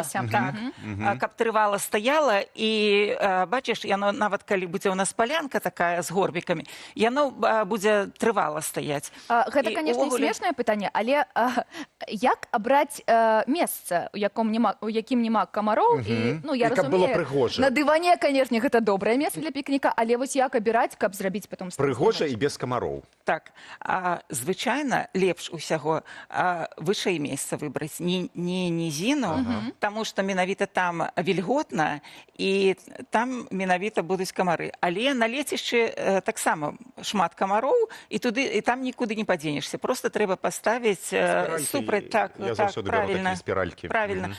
А калі у саду, ці ў парку, ці ў лесе, лепш выбраць палянку, і каб была ці дрэва, ці кусты, каб фоткі прыгожыя атрымліваюцца, калі ёсць галінкі, калі ёсць ну, менавіта Зразумела, нейкі бэкграунд, які аб'ект, робіць калі так, эстэтычна. а не просто там голае нейкае месца. Але я так разумею, што Дрэс-код існуе, нейкі бо пікніковы дрэс-код? калі нема, вось, ну, паглядзіце, ну, каралеўская пані, хлопец не ў дамашнім прыйшоў, а гітару яшчэ б взяў. Ну, і я, як вось гэтая ўся... Но менавіта я ў такой спадніцы, канешне, не пайду на пікнік.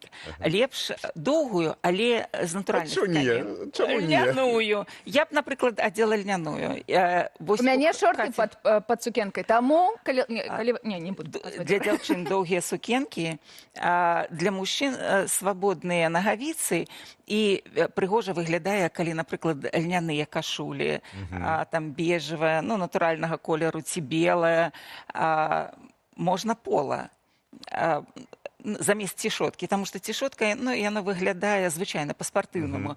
Спартыўнае адзенне мы носім у спортзал, а менавіта вот ужо пола будзе выглядаць так ужо... А мы ж менавіта зараз кажам менавіта пра інстаграмны пікнік. Нечалавеческі. Да, такі прыгожы, каб было... Гэта мае сяброўкі, яны ходзяць на інстаграмны пікнік, а я хожу у спартыўным на паесць мяса. Глядзіце, я вам пакажу. А чаго трэба пазбягаць на пікніку? Я не ведаю, ну, вось, мабыць, нечага. Пазбягаць, дакладна, трэба ежы, якая у соусе, напрыклад, ці, ну, там, шпроты якія-небудзь, ці желе, ці...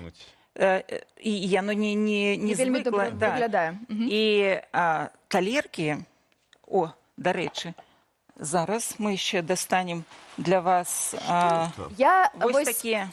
Мне падаецца, галоўнае не пазбегаць стравы і напоі, бо гэта самае галоўнае. Так само бяром з бортикам, каб зручна было, каб яно не хісталася. Таму што папяровыя талеркі, яны звычайна для фуршэтаў, ну, такіх бюджэтных фуршэтаў. Глядзіце, што можна зрабіць. Зручна? Вось звычайныя такія вось... рэчы, вот такія кошыкі, можна зрабіць самім. Ведаеце, з чаго это? Дзеці зрабілі. З коробачак з-пад тэлефона. Вельмі прыгожа. Глядзі, выкарыстоўваем пергаментную паперу і сюды што-небудзь кладзём, і нават гэта нічога не каштуе. Добра. А які... Талерачка такая... атрымліваецца. Я зразумею, што стравы павінны быць круглыя, бо я вось гляджу на ўсё тое, што ёсць, вот якія стравы, якія напоі могуць выглядаць больш інстаграм. Сала перадайце, калі ласачка. У нас беларускі пікнічок, сала і цыбулька на балконе вырашчаная. Сала взрошчанае на балконе. Глядзіце, прыгожыя якія рэчы, якія эстэтыкі дабаўляюць. У нас тут приборы. На пікнік мы бяром відэльцы, таму што яно прыгожа, калі, вось, напрыклад, ты бярэш нешта і бярэш менавіта відэльцам. Ой, у нас еще ёсць вось такія вот штучки мы не берем. Вот этот вот пластик, это не прыгожа. У нас шкляныя павінны быць посуд, і яно зусім па-іншаму выглядае, калі гэта шкляны посуд. Галоўнае, што я зразумела пра ваш інстаграм, гэта тое, што ўсё павінна быць прыгожа. Глядзіце, як яно міла выглядае. О, пікнік 27-го красавіка. Да, і вось калі вы сябрам такія штучкі зробіце, яно, ну, проста робіцца, але гэта, ну, адразу нейкая добразычлівасць. Так, вось гэта вельмі таленавіты падыход, бо для мяне, я заўсёды кажу, сяброўкі, вы рабіце, калі ласка, прыгожа, вы вось такі у нейкам адзенні прыгожа, моя такая, я прыйду, паем і буду шчаслівая, але мне гэта вельмі падабаецца, сама я так зрабіць не магу, бо заўсёды хочацца пачаць. Глядзіце, што зрабіў... А свечы можна браць? Так, можна. Ёсць такія вот спецыяльныя для пікнічка такі подставочка для свечкі, і менавіта туды ставіцца, і бачыце такія дырачкі, і яно потым зіхацець будзе. А яшчэ, што добра, ён металічны, можна ручкі потым пагрэць, і яно вельмі прыемна. Глядзіце, сын зрабіў, вот это можа кожны. Так, яно лёгкае, лёгка браць на пікнічок. І глядзіце, калі мы... Женщина или балерина? Звычайная... Ты малпачка, зараз ты малпачка, Катя. Звычайная Я папера. ношу кэнды-бобер, гэта, ну, вы ведаеце, гэта І глядзі. вельмі прикольно. Мы пергаментную паперку паклалі, да, і можна. все, і глядзі, як прыгожа, і все, вот так вот. Ой, дзякуй вялікі. Давайте ж- Дзяўчынкі, нам ли быць у суме? У нас нема кілішка для Святланы, але мы зараз будзем вельмі Яна за ўдзячныя. стырном, яна за стырном сёння. Дзякуй вялікі за гэты расповед. Сябры, вы зразумелі, што раніца з белсата можа зрабіць нават узімку і ў такую і ў холодную вясной можа зрабіць вось для вас прыгожы інстаграмны пікнік. Дзякуй вялікі. Светлана, прыходзьце да нас яшчэ. Дзякуй. Дзякуй. Дзякуй. Ну, а мы зараз на кухню. Ідзем разам на кухню з кухаркай Алесяй Княжевіч. Прывітанне, з вами зноў Алеся, і зараз мы прыгатуем аладкі. Гэта традыцыйная беларуская страва, якую гатавалі нават нашыя продкі. Успомніце сабе, раніца, вёска і смачныя аладкі ў бабулі. Што можа быць лепей, чым смак дзяцінства? Нашыя продкі ўжывалі не толькі пшанічную альбо жытнюю, таксама аўсяную муку. Усе інгрэдыенты ў мяне традыцыйныя: малако, разрыхляльнік, соль, яйка, цукар, распушчанае масла, але толькі я дадала рыкоту і будзе гатавацца на рысавай муцэ. Пачнем з таго, што аддзелім жаўткі ад бялкоў. Гэта рабіць вельмі проста можна пры дапамозе вось гэтай шкарлупкі нашай. Вось так аддзяляем, акуратненька выліваем бялкі, перакладаем на другую частку жаўток, і вось у нас атрымліваецца такі прыгожы жаўток. Да жаўткоў дадаю рыкоту і інтэнсіўна добра змешваем, каб усе інгрэдыенты спалучыліся між сабой. Далей да ўжо перамешанай масы дадаем малако і распушчанае масла. І таксама інтэнсіўна лыжкай ўсё добра перамешваем да аднастайнасці. На 2 яйкі выкарыстоўваем 100 мл малака, дадаем да рыкоты і ўсё зноў інтэнсіўна разам змешваем. І ў нас павінна атрымацца вось такая аднастайная вадкая маса. На 2 яйкі дадаем 3 лыжкі рысавай мукі. І ўсё перамешваем і глядзім, якая ў нас атрымаецца маса. Калі яна будзе вельмі вадкая, можна яшчэ дадаць трошачкі мукі. Даем дробку разрыхляльніка і ўсё добра змешваем. Вось у нас ужо атрымліваецца такая густая маса. Яна ўжо пачае гусцець. Вось, бачыце, у мяне яна трошкі атрымалася вадкая, таму я яшчэ дадам лыжачку мукі. Вось, бачыце, як яна ўжо гусцее. І вось прыкладна вось такая маса павінна ў нас атрымацца. Далей мы гэту частку цеста адстаўляем у бок.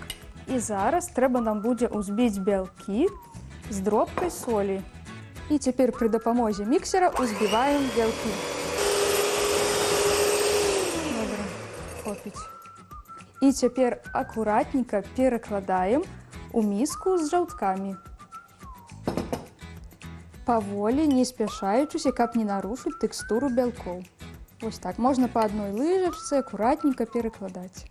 І як адразу пералажылі, пачынаем адразу замешваць акуратна, знізу вверх, вось так, не нарушаючы тэкстуру.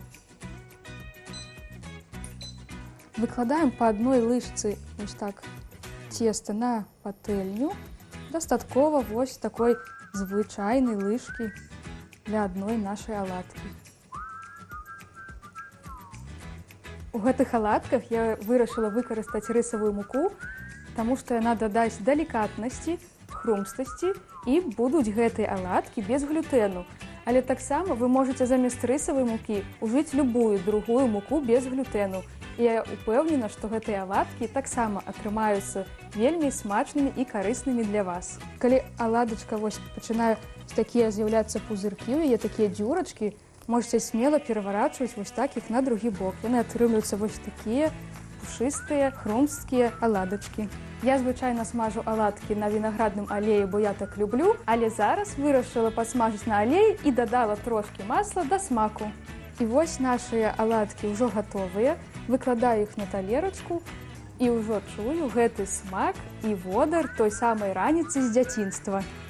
Каб яшчэ дадаць трошкі смаку, я пасыпаю цукровай пудрай. Каб яна раўнамерна туды попала, то лепей яе вот на такое маленькое сітка дадаць і пазней гэтым сіткам вось так пасыпаць. Калі вы хочаце дадаць яшчэ больш салодкасці і смака, то я вам раю дадаць свежых ягад. У мяне гэта будуць чарніцы. А яшчэ, калі вам хочацца зрабіць рэстаранную падачу ў сябе дома, можаце трошкі пасыпаць сушонымі валошкамі. Сняданак гатовы, смачна есці, здаровай вам раніцы і да сустрэчы ў наступных праграмах.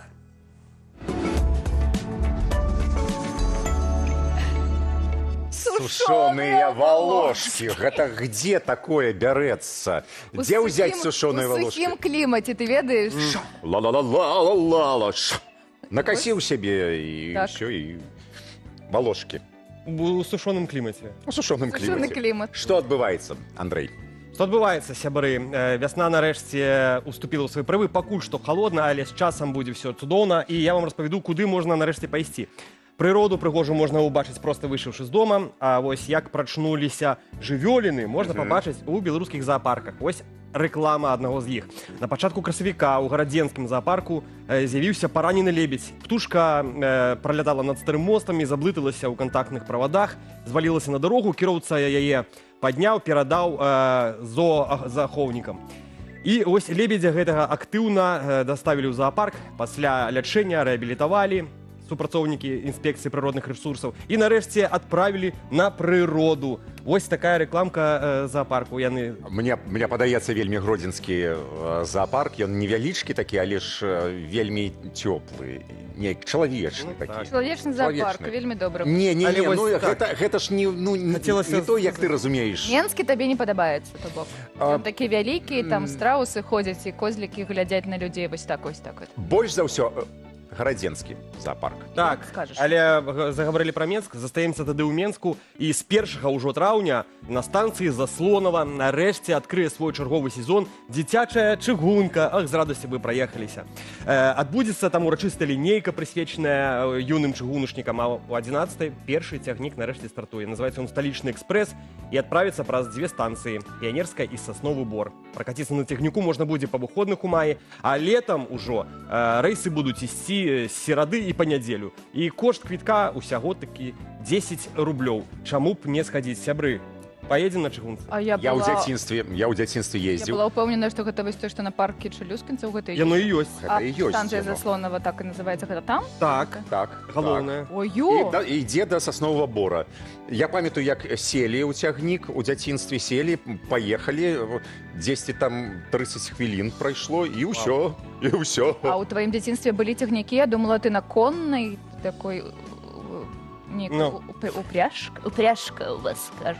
Ай-яй-яй, той самы гумарок, ранішні гумарок, выкшталцоны ад Кацярыны Раецкай. Дзякуй, Андруша, дзякуй. Ты зразумеў, што ты заўсёды будзеш паміж намі, як вось паміж молатам і накавальняй, калі так кажуць. Я пайшоў, а бокс. Дзякуй. Ну што ты раскажаш? Грошы, давайте-ка паглядзім, Гэта мы любім. што такое грошы, адсыпем ведаў пра гэтыя самыя грошы. Ведаеце, грошы, яны бясцэнныя, так як самі веды.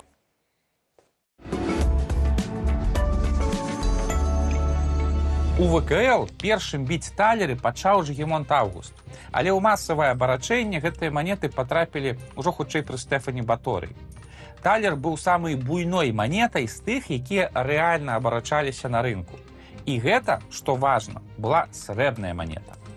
Агулам шмат стагоддзяў ад першых арабскіх дырхемаў і да талераў галоўным і амаль адзіным разліковым металам на нашых землях было якраз срэбра. З яго білі і арабскія дырхемы, і грыўні, і пражскі грош. Мы пра ўсе гэтыя манеты распавядалі ў мінулым выданні. Але ёсць метал каштоўнейшы за срэбра. Што гэта? Калбаса. Няправільна. Золата гэта. Ну, відавочна, золата. У 16 стагоддзі золата ў Еўропе пасля асваення Амерыкі стала шмат, і розныя краіны пачалі чаканіць залатыя манеты. І ў нас здарылася тое ж самае. У 1547 годзе, яшчэ пры жыцці Жыгімонта Старога, у віленскай менніцы была выбіта першая залатая манета. І як усюды ў Еўропе, яна называлася дукат. Дык пра дукат праграма? І ўвогуле, што за слово такое дурацкае? Да, прыгожае слово. Ну, там ёсць розныя версіі паходжання, але па адной з іх гэта ад лацінскага слова дука, што значыцца герцаг. Ну, з Італіі прыйшло слово. Але і дукат быў не найбольшай манетай. Жыгімонт Аўгуст вырашыў пераплюнуць бацьку і пачаў біць яшчэ большую залатую манету, якая раўнялася 10 дукатам і называлася Партугал. Вось гэта манета і была самай буйной. Чаму Партугал? Бо ён любіў туды ездзіць адпачываць? Не, там іншая прычына. Партугалія на той момант была вялікай імперыяй, і яна прывозіла шмат золата з новага свету. Вось ад Партугаліі і пайшла назва гэтай манеты. Але тут што трэба разумець? Партугал – гэта чыстыя панты. У рэальным абарачэнні партугаламі ніхто, канешне, не карыстаўся. Это была вельмі дарагая, хутчэй, сувенірная манета. Хаця па шчырасці паспаліты люд і дукат у сваім жыцці мог пабачыць толькі пару разоў. Вельмі ж вялікі быў намінал у гэтай залатой манеты. Хаця сама яна ў гісторыі засталася. Справа ў тым, што ў Польшчы дукаты вельмі часта называлі проста залатымі манетамі, залатымі, ну бо яны былі зробленыя з золата. І адсюль паходзіць сучасная назва польскіх грошай – злоты. Агулам пры Жыгімонце Аўгусце віленскі манетны двор стаў адным з самых галоўных у Рэчы Паспалітай. Проба каштоўных металаў там была большая, якасць чаканкі вельмі добрая. Вось паглядзіце, які профіль Жыгімонта на залатым дукаце. Прыгажун жа. Выява на манетах, дарэчы, гэта вельмі важная гісторыя. Напрыклад, на першых манетах не было яшчэ выяў уладароў, бо тэхналогіі не дазвалялі. Маглі толькі імя выбіць. А ў 16 стагоддзі пачалі чаканіць ужо профілі вялікіх князёў. І для паспалітага люду гэта была адзіная магчымасць убачыць, як выглядае іх гаспадар.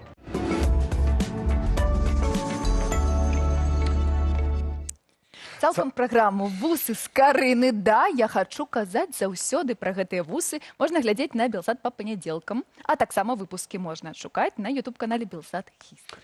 А вось мы аднойчы адшукалі інстаграм Кацярыны Макась. Падпісаліся і цяпер, як гэта кажуць, рагочам з кожнага рылсу. І тик-ток мы знайшлі таксама. Яна тут, і яна тут, у студыі «Раніцы Белсат». Добрай раніцы. Ты пачынала свой блогінг, як гэта у вас называецца? Тик-токінг, калі пасля уже пераезду ў Варшаву, так?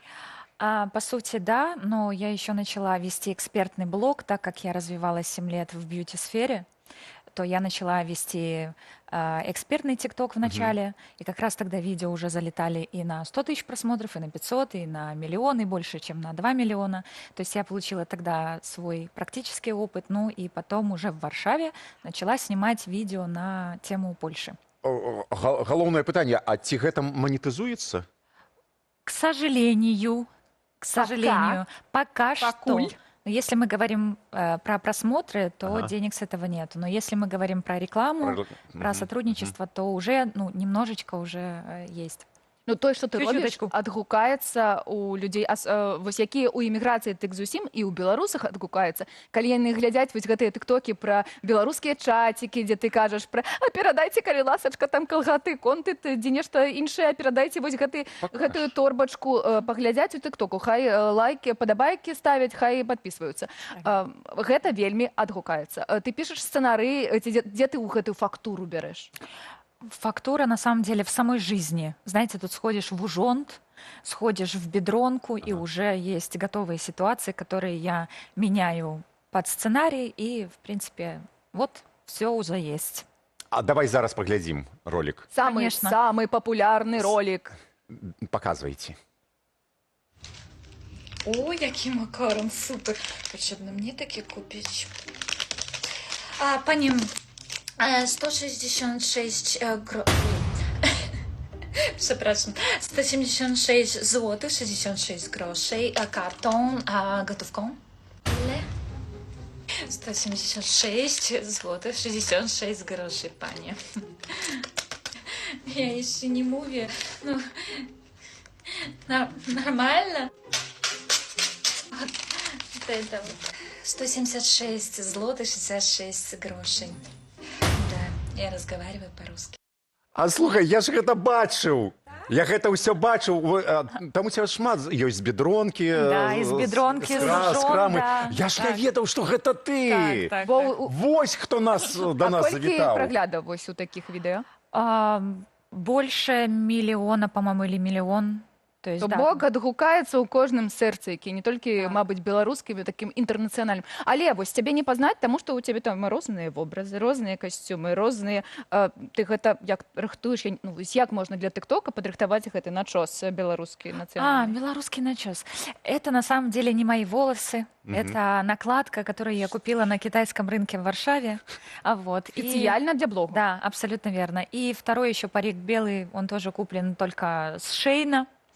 Поэтому, ну, вот придумала такие себе образы, да. Ну, ты разумееш, ты, хто на цябе падпісаны, выбачайся, яны ж чакалі, што ты будзеш размаўляць не так. Ну, яны ж чакалі, што будзеш размаўляць як у А вот так вот, як у тиктоке. Ну, это мое, знаете, такое альтер-эго, да? Это майстерство. Немножечко, да. То есть то, что я использую в блоге, а так как я еще и продвигаю курс по вирусному контенту, то все-таки какая-то часть такая моя, все-таки экспертная, она вот сегодня здесь, чуть-чуть. Колькі часу трэба, каб зарабіць, зняць такі вось ролик? Пачынаючы ад сцэнару? Ну, где-то уходит, я думаю, ну, может быть, до часов 7. Но это если придумать идею, отснять, выбрать локации, все это сделать. А это уже як праца. Так и есть. Ну, трэба, каб яна вось яшчэ пачала прыносіць грошыкі. Я вось гэтага жадаю. Каб былі інтэграцыі. Шаноўнае спадарства, калі хаціце інтэгравацца ў вірусны контент нашай спадарні госці паважанай блогеркі, то далучайцеся. А ці читаеш ты каментары? Читаю, конечно.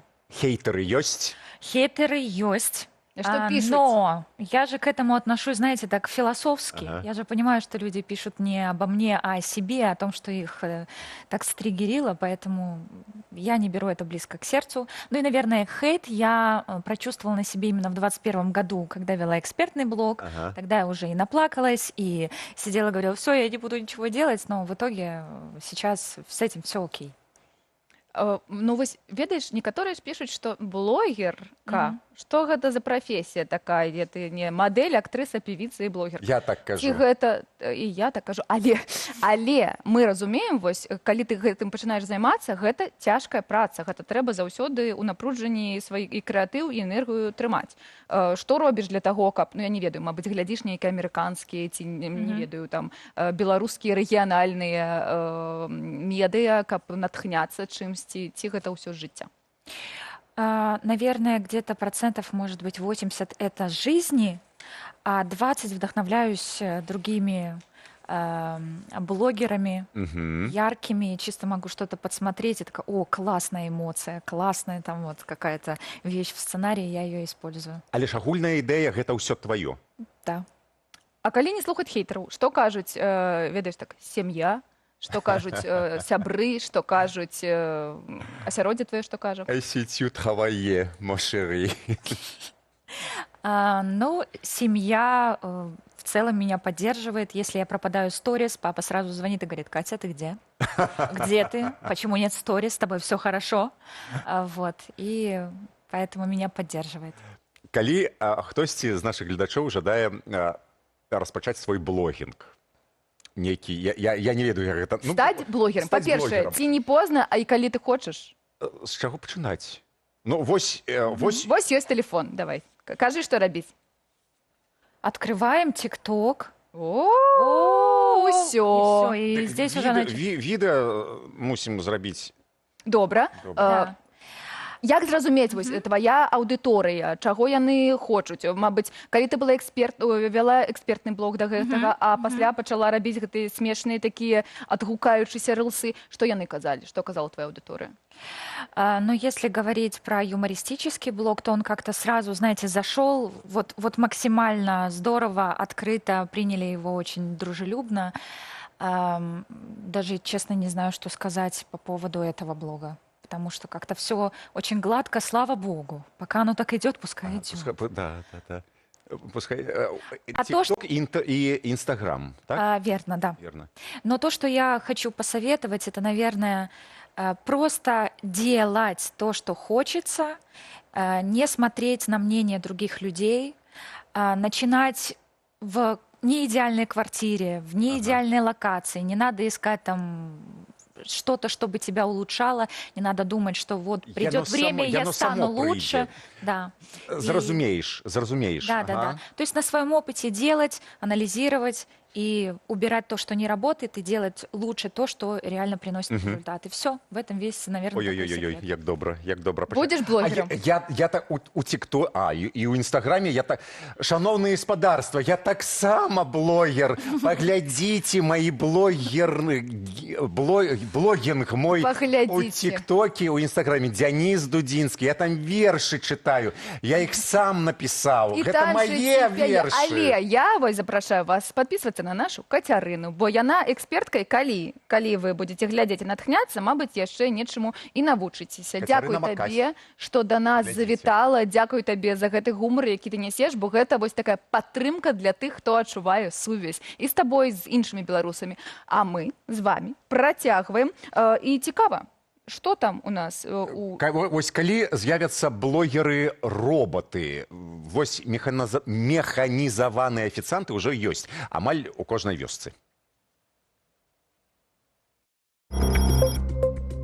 Уявіце сабе звычайную беларускую вёску. І там кавярня. Якая яна? Для параўнання давайце паглядзім, як у маленькай французскай мясцовасці, дзе менш за 500 жыхароў абслугоўваюць кліентаў у рэстарацыі. Гэта Бэля, робот-афіцыянтка ў мястэчку Сьорак. Яна можа несці да 40 кілаграмаў ежы, абслугоўваць адначасова 4 сталы. Шановны кліенце, ваша замова гатовая. Калі ласка, забярыце сваю страву з падноса. Уладальнікі рэстарану пастанавілі заінвеставаць 20 000 еўро ў робота пасля таго, як адзін з працоўнікаў звольніўся, а іншых ахвочых уладкавацца не было. Бяром талерку, ставім яе на паднос, затым выбіраем стол на сэнсарнай клавіатуры і запускаем, пасля чаго яна сама едзе. Большасць кліентаў хутка прызвычаіліся да робата-афіцыянткі, хоць некаторыя даюць перавагу звыкламу чалавечаму кантакту. Прыемней, калі нас абслугоўвае чалавек. Рэстаран стаў сапраўднай сенсацыяй у вёсцы, дэманструючы, як тэхналогіі могуць дапамагаць у лакальным бізнесе. Навукоўцы актыўна шукаюць новыя энерганосьбіты. У Чылі паспрабавалі здабываць электрычнасць з водарасцяў. Ім гэта ўдалося. Як водарасці могуць стацца крыніцай энергіі? Навукоўцы з універсітэту Сантьяга тлумачаць гэта наступным чынам. Водарасці выкарыстоўваюць святло, каб раскладаць ваду і вылучаць электроны, якія можна збіраць з дапамогай спецыяльных панеляў, падобных да сонечных батарэяў, і пераўтвараць у электрычнасць. Навізна ў тым, што мы працуем з макраводарасцямі. Раней мы заўсёды працавалі з мікраводарасцямі. Макраводарасці большай і мацнейшай, іх лягчэй збіраць. Мікраводарасці падобныя да скарбу. Быццам у моры закапалі скарб, поўны генаў і малекулаў, пра якія мы яшчэ мала што ведаем. Пакуль прэк не дае шмат энергіі, водарасці можна выкарыстоўваць, каб запаліць лямпачку ці святладыёды. Але гэта ўжо крок наперад да стварэння ў прамым сэнсе зялёнай крыніцы энергіі. Сур'ёзны крок наперад зрабіла каманда швейцарскіх навукоўцаў. Яны прэзентавалі свету найноўшую распрацоўку ў свеце робататэхнікі – штучную нагу, якая працуе на цягліцах, падобных да чалавечых. Замест традыцыйных матораў, якія выкарыстоўваюцца ў большасці робатаў, гэтая нага ўжывае штучныя цягліцы. Гэтыя цягліцы працуюць на аснове электрастатычных прынцыпаў, дзе два электроды з супрацьлеглымі зарадамі прыцягваюцца адзін да аднаго. Электроды падзелены тонкую пластыкавую плёнку з неправадным алеем паміж імі. Калі мы актывуем гэтыя цягліцы, электроды набліжаюцца і выціскаюць алей на іншы бок прывада. Праз гэта скарачаецца і патаўшчаецца цягліца, як чалавечая. Электрагідраўлічныя цягліцы даюць высокую гнуткасць і дазваляюць робатам з лёгкасцю падладжвацца пад няроўнасці паверхняў без выкарыстання складаных датчыкаў. На гэтым навукоўцы не спыняюцца. У планах стварыць антрапаморфныя рукі, якія могуць выкарыстоўвацца для выканання небяспечных або проста цяжкіх для чалавека працаў.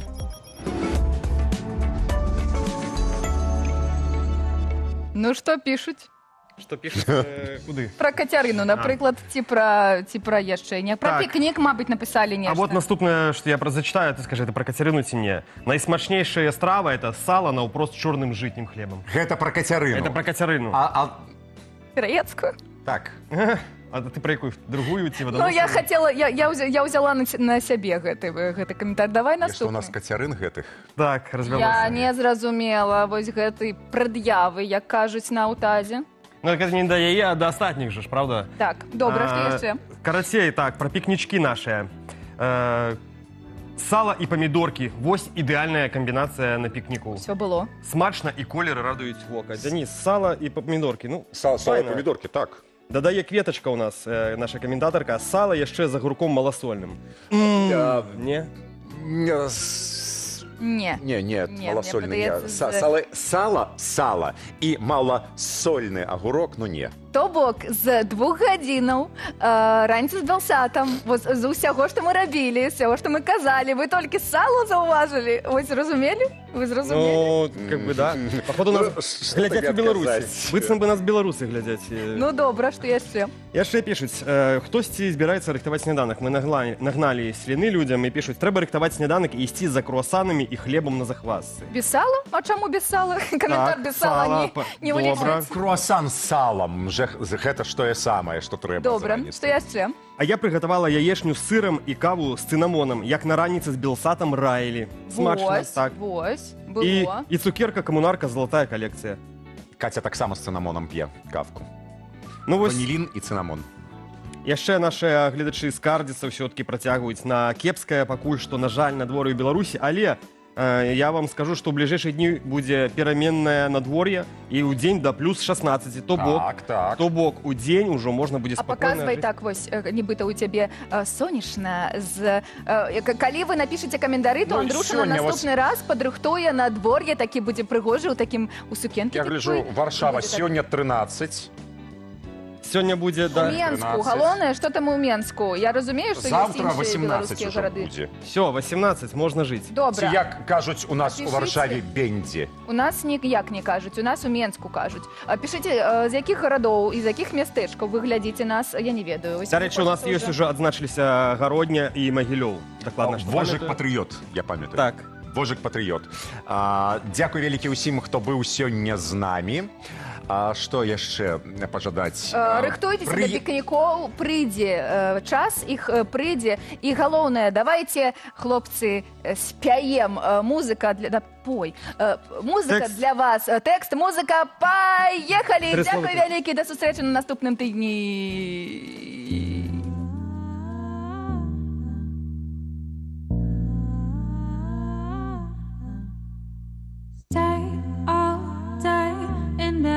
At least brush my hair, my teeth, and eat a bit, and it's not fair. But not the first time. I'll be fine, I'll be fine, I'll be fine. Don't be scared. Is it just me or am I manic again? Well, I don't care, so let's go have some fun. I've been here lots of times before. Just let's go, just let go. You say that I'm not okay. Well, you're wrong there. You say I gotta start therapy again. You say I need to take my pills, but I am okay. I'm okay. I'm okay. You say that I'm not okay. Well, you're wrong there. You say I gotta start therapy again. You say I need to take my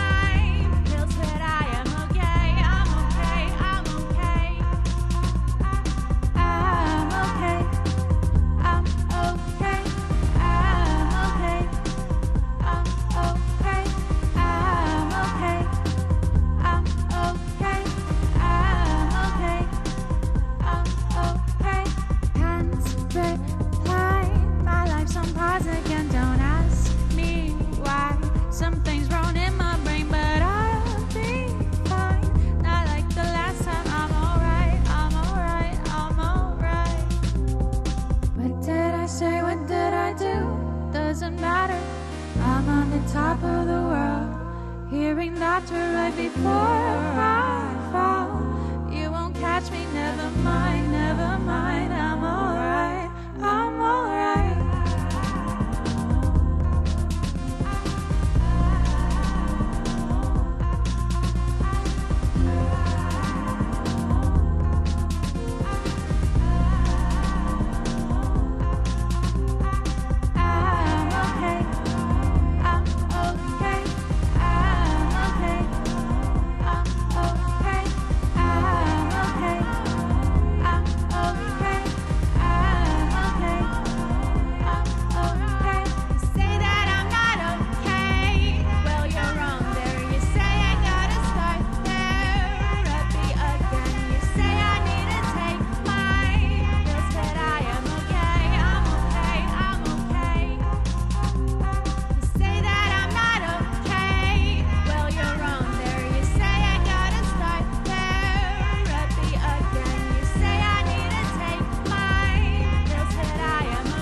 Сёння на Белсаце. О 19 гадзіне паводле менскага часу запрашаем на